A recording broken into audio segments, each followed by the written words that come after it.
ტაბახმელაში ვართ დღეს. ეს არის შინდისის, კოჯრისთავის, კოჯრისხევის და კუმისის და ზოგადად გარდაბნის და თბილისის შემკრავი ტერიტორია და რამ განაპირობა ეხა ჩვენი აქ მოსulis აუცილებლობა. მოგიყვებით ამ ისტორიას და მიაქციეთ კარგად ყურადღება, იმიტომ რომ ძალიან ბევრისთვის საერთო იდენტური მოცემულობა ადგილზე და ყველას გამოგადგებათ ეს ინფორმაცია, რომელსაც ახლა გავაჟღერებთ. ესე იგი, ეს არის პრივატიზაციის ფარგლებში გაცემული ნაკვეთები, ან დამოუკიდებლობის მოპოვების შემდეგ დაიწყო განკერძოება ნაკვეთების და შინდისში, ოჯორში, ტაბახმელაში გაიცა 1000-დან ზევით კვადრატული მიწის ნაკვეთები. იყო ხალხი, ვინც ადგილობრივი მაცხოვრებლები იყო და დაიმატეს ნაკვეთები, იყო ხალხი, ვისაც შემხებლობა ჰქონდა ამ ტერიტორიებთან და მათ როგორც აქაურობასთან კავშირში მყოფ პირებს მიცეს აქ ნაკვეთები და მოკლედ განკერძოვდა ძალიან დიდი რაოდენობა მიწების და რა ხდება ამის შემდეგ? ამის შემდეგ ხდება ის, რომ ბევრს აქვს საბუთი, ბევრმა დაარეგისტრირა კიდევაც, მაგრამ დარეგისტრირება მოხდა დაუზუსტებელი მონაცემებით. ანუ 2010 წლამდე იყო ამის შესაძლებლობა, რომ შენ დაგერეგისტრირებინა ნაკვეთი, მაგრამ არ დაგეზუსტებინა საკადასტრო საზღვრები. და ძალიან ბევრს აქვს ამ ფორმატში რეგისტრირებული მიწის ნაკვეთები. ანუ აქვთ ამონაწერი საჯარო რეესტრიდან, მაგრამ ვერ იფორმებენ დღეს ნაკვეთს იმის გამო, რომ როდესაც მოინდომეს დაზუსტება საკუთარი საზღვრების, აღმოჩნდა, რომ ეს ნაკვეთები უკვე გაყიდულია. ანუ გადაყიდულია სხვა პირებზე, ვინც მოახერხა და რაღაც მანქანებით დამალა ინფორმაცია და არც მარეგისტრირებელმა არ შეამოწმა, რომ აქ ვიღაცის უფლება იყო მანამდე, თუნდაც დაუზუსტებელი ფორმით.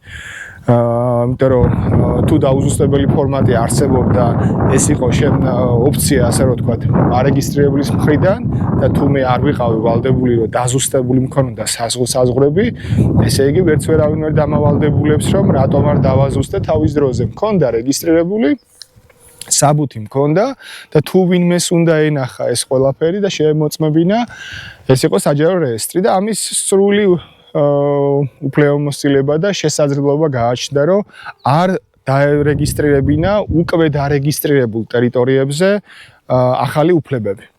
მაგრამ მივიღეთ ის მოცემულობა, რაც მივიღეთ, აი წარმოვიდგინოთ, რომ ესე იგი არის ნაკვეთები, რომელიც არის ორჯერ რეგისტრირებული. ანუ პირები არიან, ვინც დაუზუსტებელი ფორმით ფლობენ აქ ამონაწერს საჯარო რეესტრიდან და არის ხალხი, ვისაც დაზუსტებული ფორმით აქვს ამონაწერი ერთი და იგივე ნაკვეთზე საჯარო რეესტრიდან.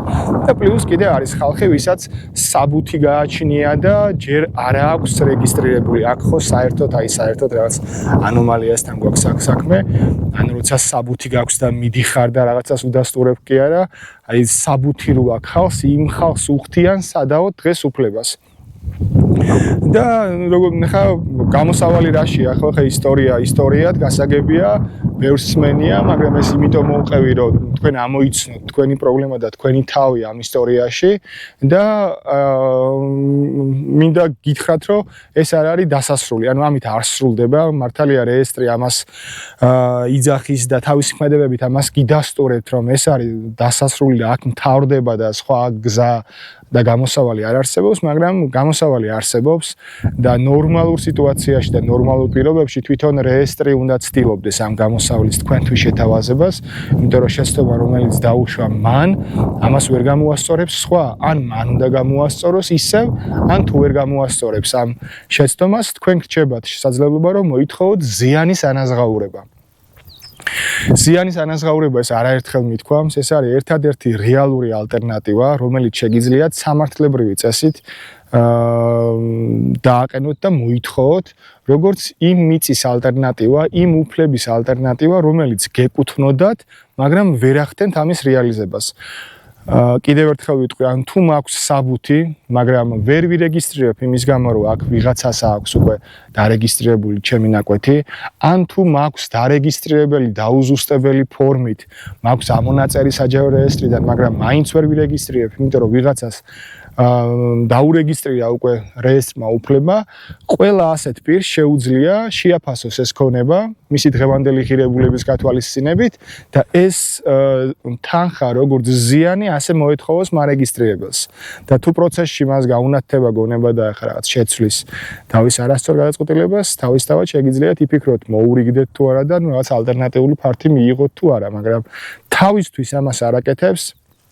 თქვენს ყველას გეუბნებათ და ხალხში გავრცელებულია ეს მითი, რომ სხვა გამოსავალი არ არსებობს, ჩიხია, ამას არაფერი არ ეშველება და ასე უნდათ, რომ ეს ყველაფერი გადაეგორებინათ და აქ დაემთავრებინათ, ასე ვთქვათ, ეს პრობლემები. ანუ პრობლემის სიღრმისეული გაანალიზების და გადაწყვეტის გზების მოფიქრების მაგივრად აი ასეთი მოკლე გზა აარჩიეს და თან სისტემურის ფარგლებში და სპორადულის ფარგლებში, რომლითაც ახლა გადაწყვეტილი აქვს, რომ ეს დაამთავრონ თითქოს ერთხელ და სამუდამოდ, იქაც კი არ უნდათ, რომ აი თავი შეიწუხონ და ასე რაღაც გადაბალახებაზე და გადაგორებაზე არიან ორიენტირებული და ვინც უნდა მოითხოვოს და რაღაც ხელი შეუშალოს ამ ყველაფერს ხართ თქვენ ადამიანები, ვისაც გეკუთვნოდათ უფლება და დღეს ერთ-ერთი პირი აქ ვის ინტერესებსაც ვიცავთ, ზუსტად ასეთი ადამიანია, რომ მას საბუთიც ჰქონდა, რეგისტრირებულიც ჰქონდა რეესტრში და ასეთ ადამიანს ეუბნებიან, რომ აქ შენი უფლება არ არის და შენ ნაკვეთს ვერ მიიღებ,